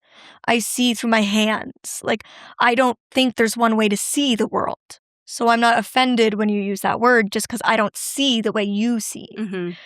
I want to end this conversation the same way I end every conversation, which is to say we started with, who is Tiffany Yu? And I want to end it with, what is it really like to be Tiffany? Ooh. I think what's it really like to be me? I think I'm still figuring that out. I want to have as much fun as possible. I'm so proud of who I am and who I'm becoming. And I'm also making space for the softer, gentler parts of my journey that I'm still healing through. And I think about 9-year-old Tiffany a lot because she has been through a lot. But I also am recognizing that my story, while it started there, it doesn't end there. So I'm continuing to write the additional chapters of my journey and see where life takes me. I don't know. That's a hard question. I was like, yeah. Well, thank you for sharing. This has been such a wonderful conversation. I appreciate your honesty and your vulnerability. Everybody pick up the Anti-Ableist Manifesto. It's available everywhere books are sold. Woohoo! And it is also available as an audiobook read by Tiffany. If you haven't heard enough of her voice today, you can keep listening to it on Audible. And where else can they find you? Yeah, so the best place, I have a website, tiffanyyu.com, and on there you'll have links to all my social channels. And then if you're looking to get plugged into disability community, non-disabled allies are welcome too. You can go to Diversability's website and find different ways to connect with us there too. Amazing. Thank you all so much for listening. Make sure you are following this show here on YouTube and over on Spotify. I will also have my memoir, Unseen, How I Lost My Vision But Found My Voice, linked below, and the link to pre-order LT's book. And until next time, now you know what it's really like.